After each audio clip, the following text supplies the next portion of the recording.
most significant weather changing phenomena or temporary climate change. They happen on cycles of about 2 to 6 years or so, plus or minus. In order to talk about El Niño and La Niña, we need to talk about what is normal. That's also called La Nada. And then we'll talk about El Niño and then La Niña. ENSO is the acronym for El Niño Southern Oscillation. That is the most important factor for seasonal forecasting worldwide, aside from seasons. This diagram shows you the Southern Oscillation, which correlates with El Niño and La Niña. Here we see the warm phase in the reds, and that's El Niño, and the cool phase in blues, that's La Niña. And these are anomalies. Anomaly is what's different from normal. So normal would be 0, and then for the Southern Oscillation Index, El Niño would be negative, and for La Niña, it would be positive. This Southern Oscillation Index is measured as a pressure difference between Tahiti and Darwin, Australia. So El Niño Southern Oscillation changes the odds for different types of winter and spring weather. That would be warmer and drier versus cooler and wetter in the Pacific Northwest. But Pacific Northwest is not the main place where this effect is felt. So let's take a look at normal first. Here we see ocean currents. Remember, we have trade winds between 30 and 0 is the northeast trade winds, and they are blowing the equatorial currents from east to west.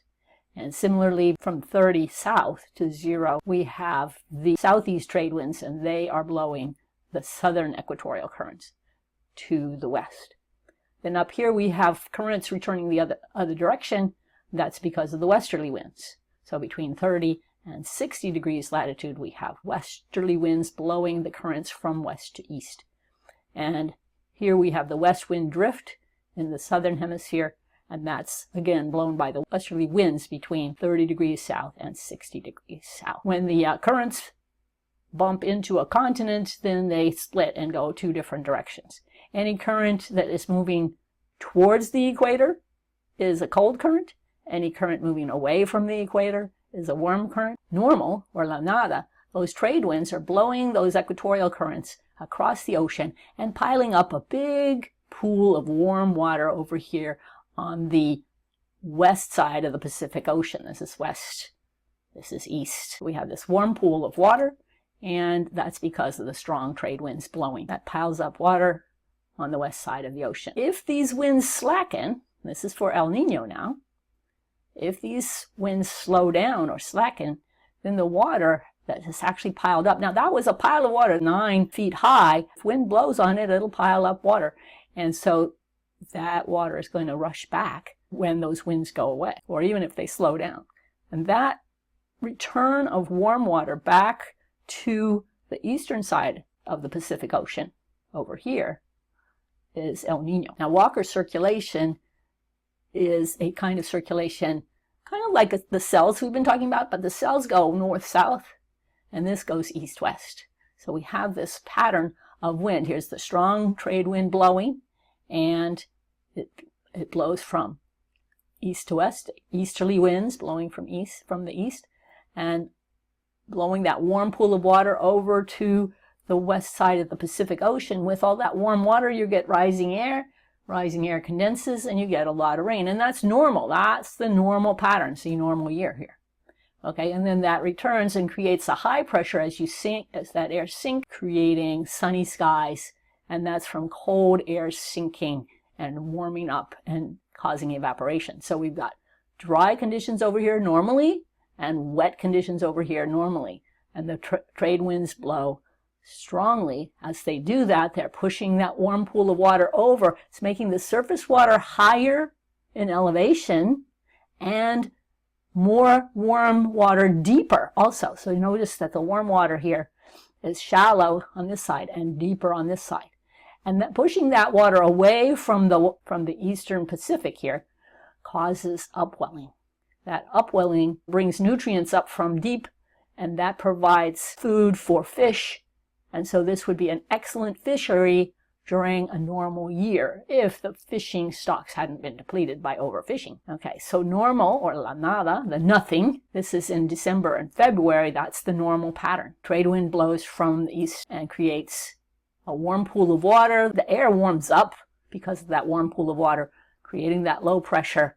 We have high pressure over here. Here is the warm pool of water, and right along the equator itself we have upwelling, and that's what this cool water is coming from.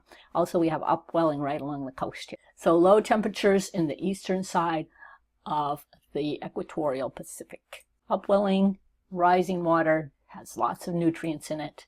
The good fishing is during la nada, or the normal conditions.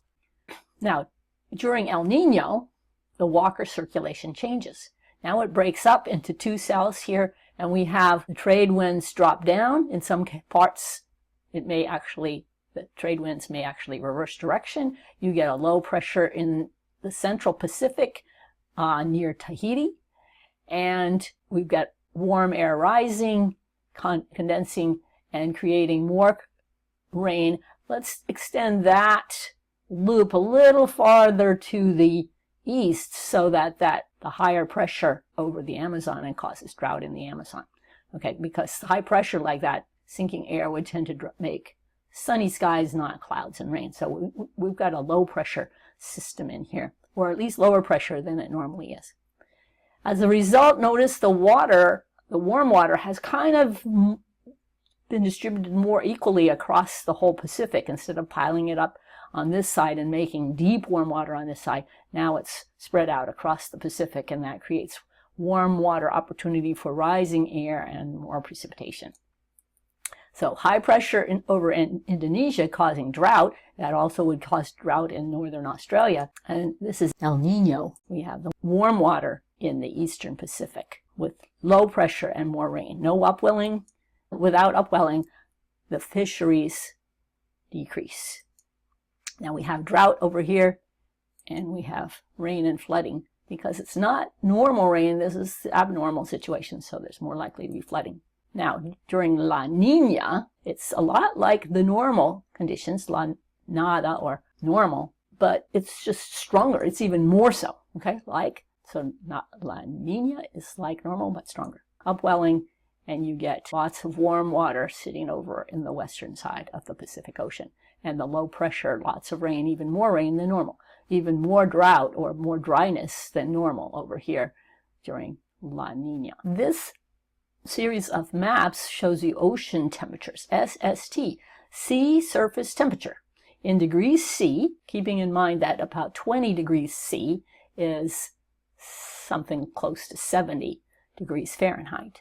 So these are warm temperature waters, and you can see during normal conditions, you normally have a distribution of a warm pool of water over by Indonesia and northern Australia, warm water there, and cool water upwelling along the coast of Peru and Ecuador and along the equator. During El Nino, that warm pool flows back across and creates warm water all the way across the Pacific Ocean. And during La Niña, you see it's a similar pattern to normal conditions, but even more extensive, so that upwelling and that cool water has spread out farther across the Pacific Ocean.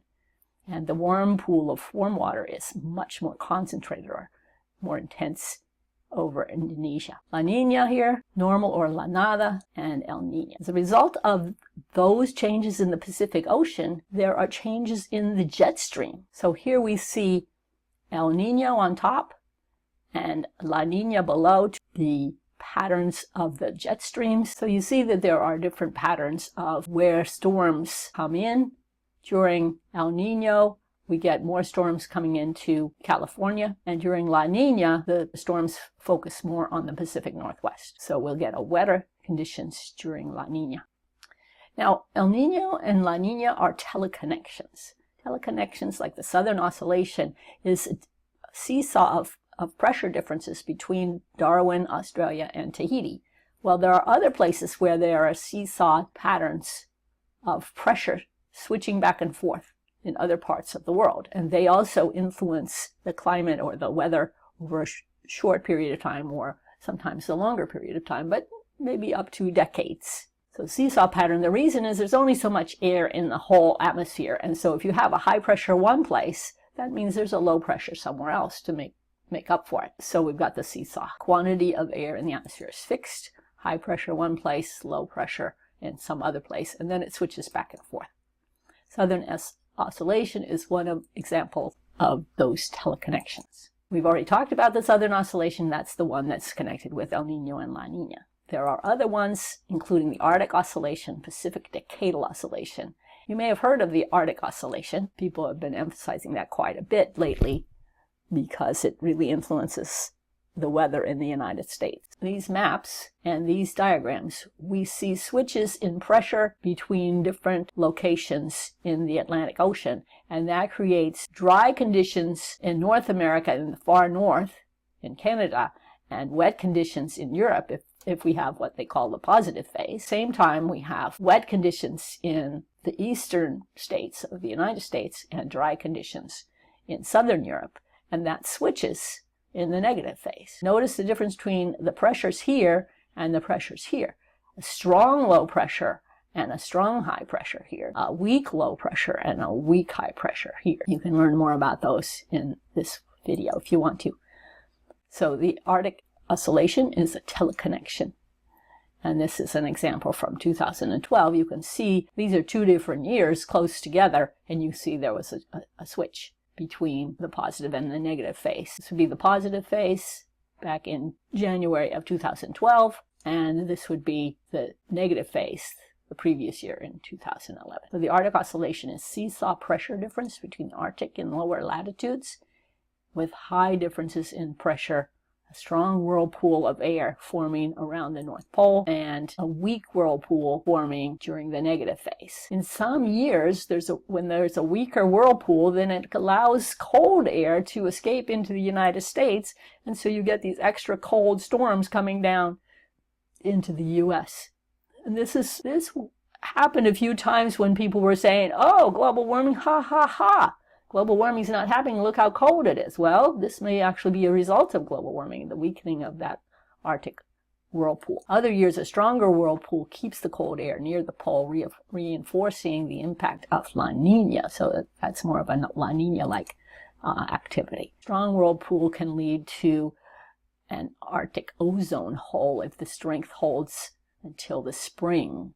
So a strong whirlpool, not this picture, but a strong whirlpool, this one, that could create an ozone hole over the Arctic. Now we'll talk about the ozone hole towards the very end of this term, and that is mainly over Antarctica, but occasionally you can get it developing over the Arctic if there's a strong whirlpool. So whirlpool is a significant factor in creating the ozone hole. And here's the negative phase of the Arctic oscillation. Here's the positive phase, and you can see difference from average. White would be average temperatures. That would be 0. These are what we call anomalies.